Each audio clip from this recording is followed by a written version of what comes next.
My next guest takes on Mackenzie Dern at LFA 24 on October 13th. It's Mandy Polk joining me here on the program for the very first time. Mandy, how are you? Hey, I'm great, James. How are you? Thanks for having me on. No problem. I'm really glad to talk to you. And I was doing a little bit of research for this interview, and I see that you're an IFBB, a professional fitness competitor. And one thing I wanted to know was, did you start that before your MMA career, like the fitness competitions, or did that come after?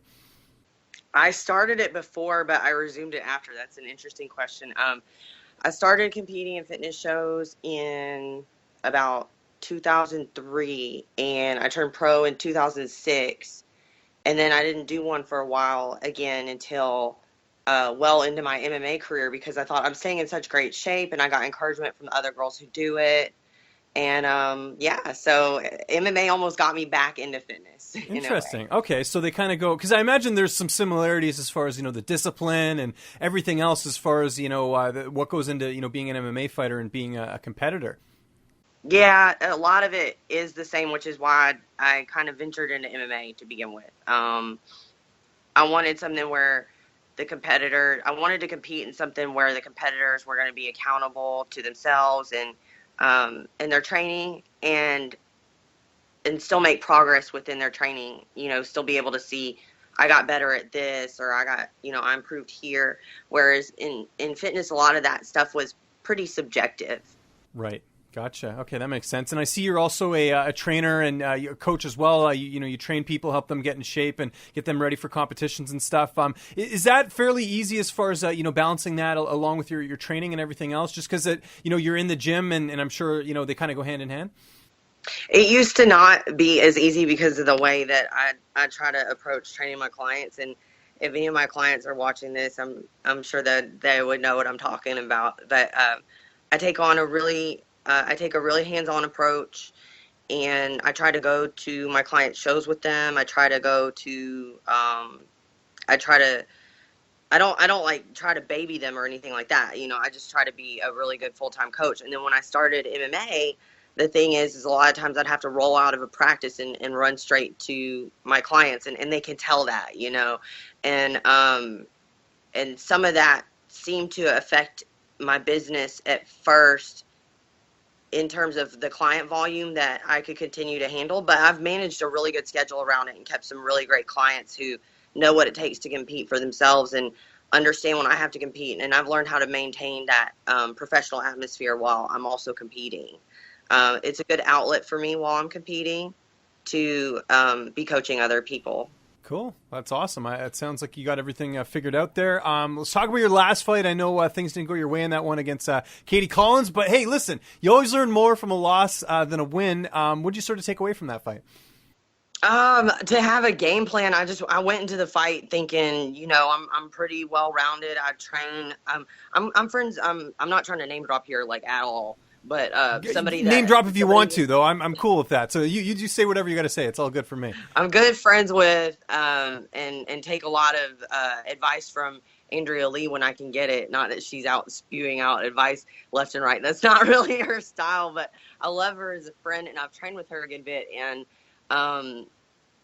something that I took from training with her is just, when she's well-rounded, she's really, really loose about where a fight goes. And I probably brought that way too much in that fight because, I thought, Katie's a wrestler. So what? I'm a wrestler. Okay. What else? So, I didn't really game plan any. Unfortunately, I'm not Andrea Lee. I can't get away with that. I think it did not go my way for a lot of reasons, but one of the biggest things I took away from it was to game plan going into a fight and to have some sort of strategy and have an idea of what I might like to accomplish during my time there. So you find out you're fighting Mackenzie Dern. How excited were you to get this fight? Because this is a huge matchup, and you're also welcoming Mackenzie to the flyweight division as well, too. Right. Well, it seems like I am welcomed to a new division every time that I fight. So that's interesting for me. As far as how excited was I was incredibly excited, incredibly nervous, but mostly excited and just honored to be chosen to participate in such a cool event. Yeah, for sure. Is it kind of weird, though? I mean, we got to be honest here. I mean, Mackenzie's sort of a star for LFA. She's undefeated. If the promotion had it their way, they want Mackenzie to win this fight. Does that sort of bother you at all? Does that kind of light a fire under you, knowing that, you know, Mackenzie's sort of the big deal, and you know, you're a great fighter, but at the end of the day, you know, everyone wants Dern to win. No fire needs to be lit. I've fought out of town several times before. Most of my pro career are fights away from home where I'm not the one that they want to win, and I sometimes still do. Sometimes I don't, but it doesn't really matter what anybody wants. At the end of the day, it's just going to be me and her in there. Excellent. I like that answer. That was good. Now, as far as the matchup goes, we know Dern's credentials on the mat. She's amazing. How do you feel like your skill set matches up against hers? I feel like it's a really interesting matchup because I've wanted it. I've wanted the fight for a long time. You know, when she very first started fighting MMA, I thought that would be a cool matchup for me, especially because she was fighting 115, which is the class that I was most wanting to be active in. It seems like I kept fighting catch weights at higher weights and sometimes lower weights. But anyway, I kept fighting like 120 and 125 here and there. And I wanted the fight with Mackenzie for a long time when I first found out that she started fighting. And she's at a really good gym with a you know, head coach and a program. And you know, she has a lot of consistency in her regimen, I know.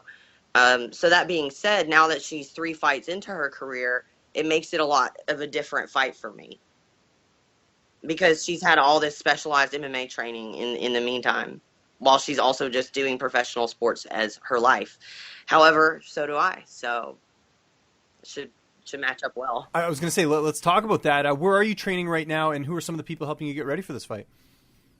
I just got back from training at Reinhardt University under Jeff Bedard.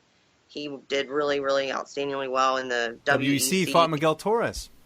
Yeah. Former champ. He gets mad that I always bring the Team Torres hoodie, like, every time I come to train there. He's like, you're just trying to rub it in. I'm like, no, it's just a good hoodie. And I've trained with Miguel Torres as well, but he didn't help me get ready for this one. He helped me get ready for a couple other fights, though, which was cool. Jeff Bedard, I just got back from training with him. That was great, to train in a collegiate wrestling room. What better place to work on your takedowns and takedown defense than in a college wrestling room in a great program. My head wrestling coach, Rod Galvin, at home, he's head wrestling coach at Bolton High School. I train out there quite a bit. I'm there every day. And my head coach is Eric Ingram at Ingram Martial Arts. He's over my Muay Thai and my Jiu-Jitsu and just all around strategy and everything. He's awesome. He's totally great. He's one of the best kept secrets of the Mid-South, in my opinion, especially in martial arts. Very cool. How's the weight cut going, getting down to flyweight? This fight's on October 13th. There isn't really any trouble for me, having come from the background that I have. The weight is never really an issue. I fought at all different weights. I fought at 125. I fought at 120. I fought at 115. I think I fought at 110. I fought at 112. Yeah, I'll hit 125, no problem. It'll be great. I'll feel good. How do you see this fight ending on October 13th? I mean, obviously you're going to win. You wouldn't have taken the fight, but how do you sort of see it unfolding? Oh gosh, I can't tell you that. Well, you can. I mean, I guess it's my job to predict the fights, but you know, you gotta tell me a little bit here. I mean, you don't have to give away a game plan or anything, but how do you sort of envision the fight kind of playing out a little bit? You know. I see 2 girls coming ready to fight. I just know that we're both going to be ready to fight, man. I don't know what else to tell you outside of that. How do I see it playing out? I mean, I've seen it over and over in my head in different ways every time. So I don't really have an awesomely good answer for that. How do I see it playing out? I mean, you'll have to see, and so will I. That is a good answer. Now people want to go watch, right? You're selling them on the fight. So I like that answer. That's good. Now, if you go in here, like I mentioned at the top, if you go in here and you take out a prospect of Mackenzie Dern, that's a huge win for you. Are you looking at this as potentially, fighting for a title? Because Andrea Lee now gone to the UFC, that title's vacant right now. If you beat Mackenzie Dern, I imagine that puts you right in line. I'll have to figure out what weight class I would want to be fighting at after that. So I'm just going to determine how it goes when I see how things unfold for me at flyweight. The last time I fought a catch weight of 120, I felt pretty good. I'd been a little bit sick before the bout, so I didn't really have much to compare it to. I've felt good at 125 in the past. It's not one that I necessarily had intended to look at doing or at staying at that particular weight class.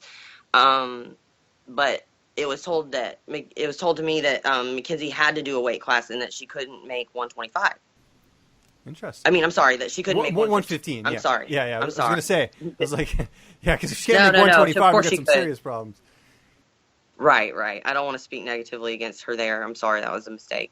Yeah, I heard that she'd been having trouble, and so when they came to me with the fight, I said, what weight, and they asked me if I would do it at flyweight, and my coach seemed confident based on how my training had been going and my weight where it was at the time, and how effective I was feeling in practice. He said that was fine.